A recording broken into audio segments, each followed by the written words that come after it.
nag-video pa ako kasi binabox pa yung gift natin kay May. Tagal ni Ate. Oh, dami! I wanna buy, but I don't have budget.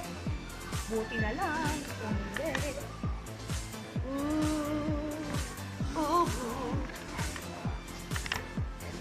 They have stock of their perfume.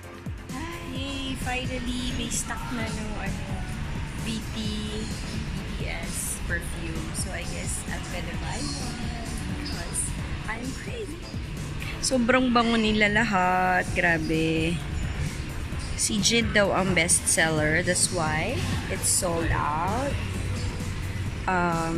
I personally like I like everything, but I like the most yung kay Jimin. Hindi ko alam kung dahil bias ko siya, but I think the scent itself, kasi powdery siya. I go for powdery perfume. And then, pati yung kay Jungkook, kasi parang amoy bagong ligo ka lang. And then, I also like yung kay Jhope, citrusy. And the rest, I also like, but pero yun yung top 3 ko. I can't wait to have mine. And of course, BT21.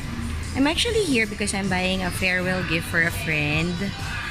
Oh, but well, I ended up buying for myself. And because I'm crazy, so while I'm waiting for the gift wrap, hindi ko alam ba't ako nagsasawa. Ilang beses ko naman na nakita to. Yan. Okay. And this is the gift for my friend. Hi, annyeong.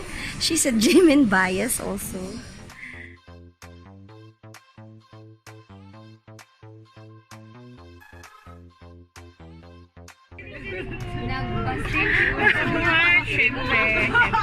Ano masasabi mo dyan? Mahal nito. Ano ba yan? BT. Siyempre si Ate Arlene naman nagbibigay. Siyempre hindi namin siya alam. Huwag yun ang alam nila mo. Kami na. Hindi. May lapida na tayo. May lapida na dun eh. Jhope to. I'm for si Jhope. Lahat sila. Okay. Ayan. Nakarelate. Sabi na ako lang yan. Hindi. Iba-iba yan. Oh my God. Pare-pareho po kayo. Che, tumigil ka. Magkakaiba yan. Huwag kayo. No.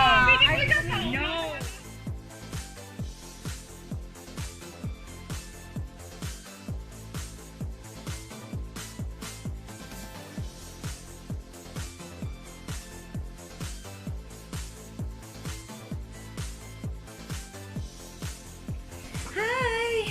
I just came home from my small group. Bale, farewell party namin from our friend, si Myla, kasi uuwi na siya sa Philippines for good. She's a teacher here in Singapore and uuwi na siya sa Philippines to pursue her dream na magkaroon ng sarili niyang school sa Philippines. I think not yet in the near future, but yeah, it's a step towards that, I think.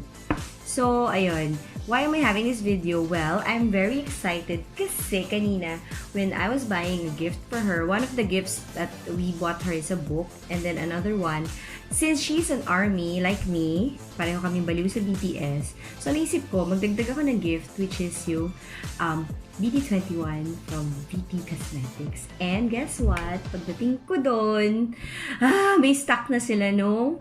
VTX BTS Perfume. I'm so excited, grabe. Hindi ko pinlano bumili, pero kasi yung nagbabalot ng regalo ni Myla, sobrang tagal niya magbalot. So, video ko na lahat ng mga stuff doon and all, hindi pa rin siya tapos.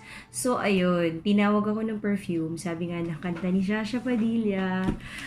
Ako'y tao lang nadadarang at natutokso rin. So, ayun, kahit wala sa plano ko bumili ng perfume. Ayun, wala akong nagawa kung hindi bumili. And I am so excited. So, I'm gonna unbox my VTX BTS perfume. Yeah, so this is what I have. Hindi ko alam actually, since sobrang napapabayaan ko ang BTS. Hindi ko nasusubaybay na nagaganap sa kanila. So, I got this. Hindi ko alam kung paano siya i-pronounce. L'Atelier or whatever. But anyway, ayan. I got this. I bought the Jimin perfume. I don't know if it's because it's my bias, pero inamoy ko lahat except for Jin kasi sold out. I like all the scents, pero nagustuhan ko yung kay Jimin, kay Jungkook, tsaka kay Jhope kasi yung scent nila is more like very fresh, refreshing. Yung kay Jimin dun sa tester, I found it a bit like powdery, which is I'm geared towards those scents. By the way, sobra akong addict sa perfumes. I like perfume. I love perfumes. I love being so mabango. Even bago matulog, nagko-cologne ako. Yung nanuko lang naman yung cologne ko pag matutulog. So, may baby. So, anyway, yung kami sinasabi ko, ang daldal ko. Ayun. So, I bought Jimin perfume. Ayan. So, buksan natin siya. Ang ganda-ganda ng box. As in. Ayan. So, open it. Ang tagal. Wala akong cutter. Hindi pa rin nakabili ng cutter. Grabe, excited ako. Excited ako kasi mahilig rin ako sa perfume. Gusto kong bilhin lahat kasi ang bango nila lahat, by the way. Pero yun nga, yung top 3 picks ko. So, Jimin, merong pa-ribbon dyan. Ayan. Yellow. So, iba-iba yata siya ng kulay. And, let's see what we've got. Paano ito buksan? Oh my God. Diyos ko, nakakaiyak naman to. Ayan siya. When you open it, you have here the perfume. It's color yellow. The box is color yellow. And of course, I think this is, by the way, $78 for 50 ml. I think ang nagpamahal doon yung photo cards. Just oh Lord. So, ayan siya. Let's see. Ay, wow. Sobra siyang intact kasi baka manakaw yung photo cards. Kaya, sobrang hirap yung tanggalin.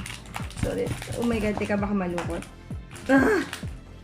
Hala, ba't ang hirap naman tanggalin ito? So, sobrang secured na secured yung photo cards. Hindi siya mananakaw. Sobrang secure niya, baka malukot. Oh my God! Ano ba yan? Dami ko ng photo cards. Hindi ko alam kung anong gagawin ko sa kanila, by the way. Kaya kawawa talaga si Maricondo sa akin. Hindi ko siya masunod. Ah! Oh my goodness. Ano ba naman yan? And look at Jin! Siya yung sold out. Sobrang bango daw to, sabi ni ate. Hindi ko lang. Feeling ko gusto ko siyang bilhin lahat. 7 times 78, my God, 400, almost $500. Tama ba yan? Jungkook! So, there's like 2 photo cards per person. I think, ano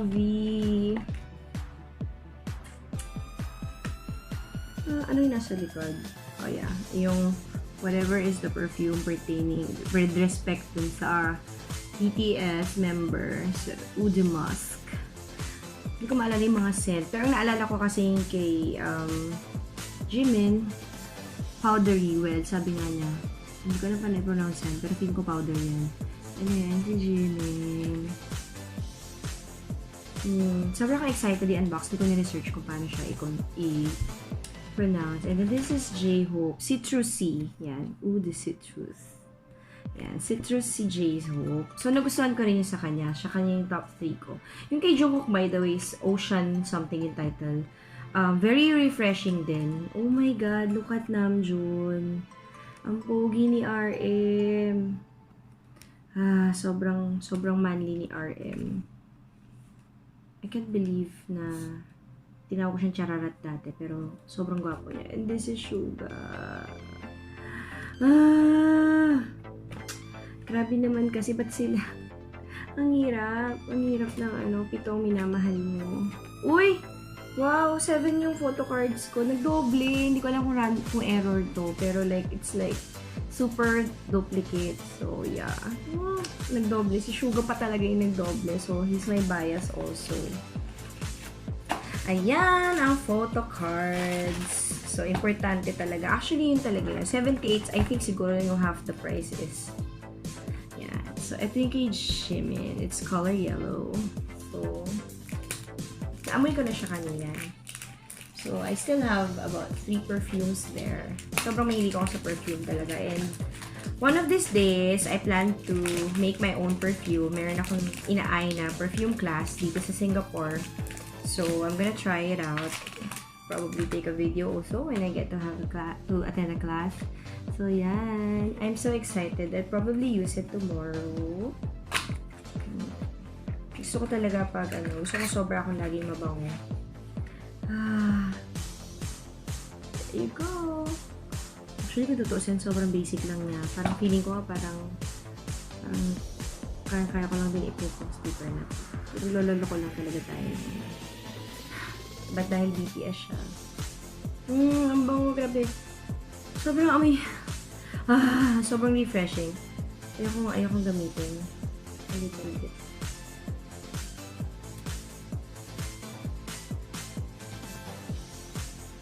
Medyo sweet siya actually.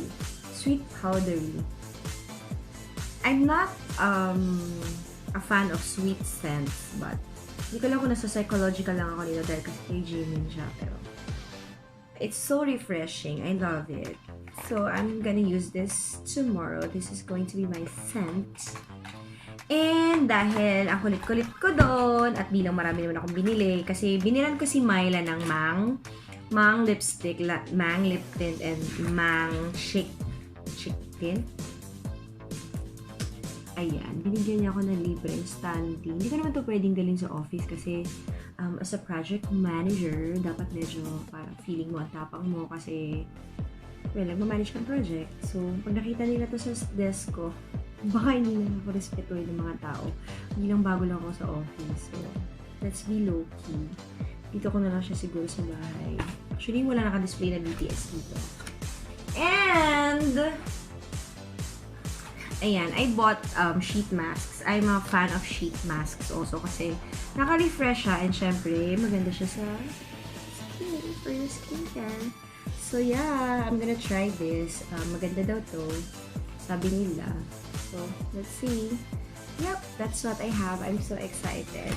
I'm so excited with my perfume. Annyeong!